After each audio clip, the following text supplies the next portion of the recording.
The middle way approach, Umeylam as we call it in Tibetan, is a peaceful means of conflict resolution. It's based on principles that we can all relate to: nonviolence, dialogue, interdependence. And in any situation of conflict, it seeks to find a resolution that is mutually beneficial and addresses the interest of all the key parties involved in the conflict. In Tibet today, the reality is there is political repression, social discrimination, economic marginalization, environmental destruction, cultural assimilation.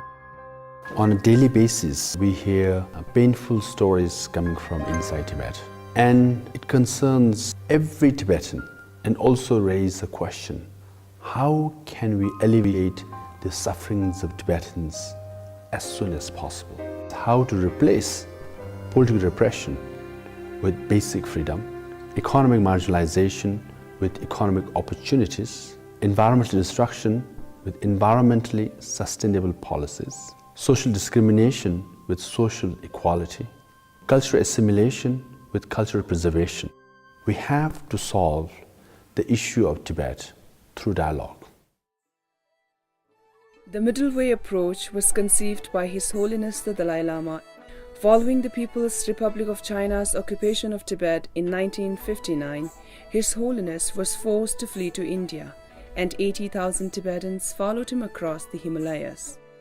In the early years of exile, the Tibetan leadership sought to restore Tibet's independence. However, the international context of the time and the deteriorating situation inside Tibet called for a more pragmatic and realistic solution, the middle way approach. In 1997, through a resolution in the Tibetan Parliament in exile, the middle way approach was unanimously adopted as the official position of the Central Tibetan Administration based in India, which is the democratically elected representative body of the Tibetan people. At that time, Deng Xiaoping stated the question of independence we cannot discuss, we cannot negotiate on that point. Beside that, everything open, we can discuss. The middle way approach has enabled us to establish direct contact between the Tibetan leadership and the Chinese government. Since 1979, because of our adopting the middle way approach, we've been able to send several delegations to Tibet. Since then, several rounds of Sino-Tibetan talks have been held, culminating in 2008 with the presentation of the Memorandum on Genuine Autonomy for the Tibetan people to the Chinese leadership. This was followed in 2010 by the presentation of a note on the memorandum. The memorandum details the Tibetan people's vision of autonomy and self-governance.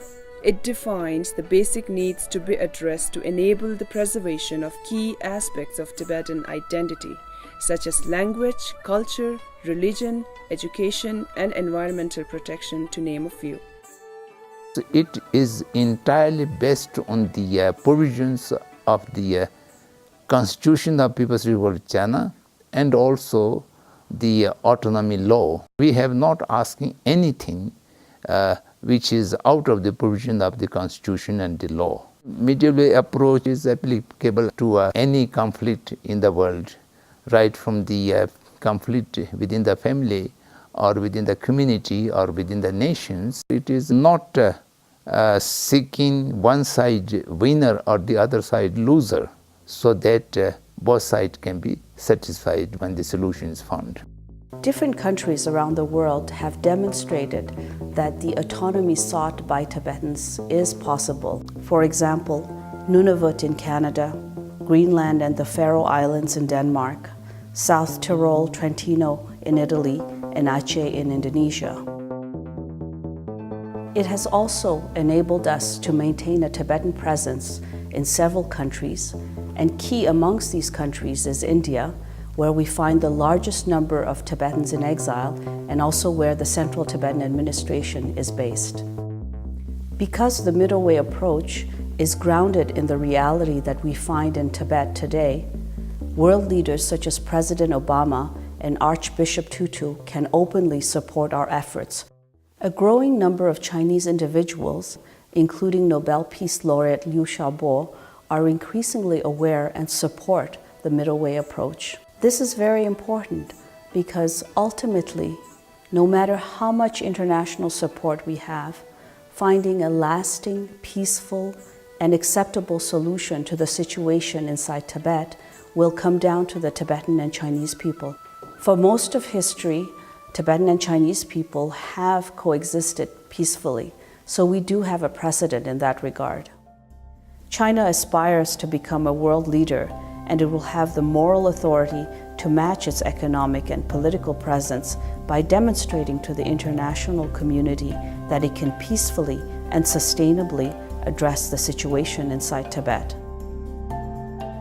We are willing to not seek separation from China, because to have genuine autonomy for Tibetans is to restore basic freedom of the Tibetan people. When the Tibet issue is resolved, it will fulfill the aspirations of Tibetans in Tibet. It will fulfill the legacy of the elder generation and dreams of all those people who have left us. That will be the day when Tibetans will have their identity and dignity restored. That will be one of the best stories of the 21st century.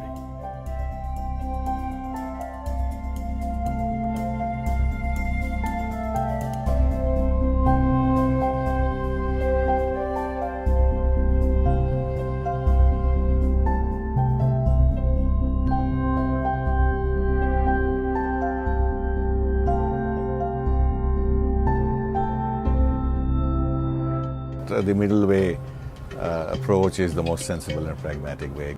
I support the middle way approach. I support the middle way approach.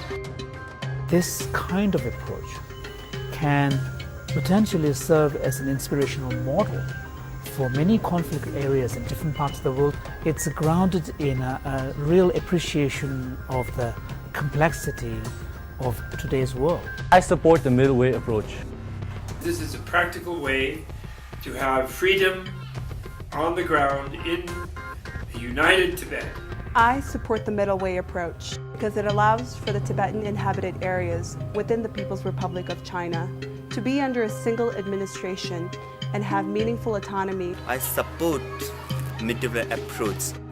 This is an idea whose time is coming.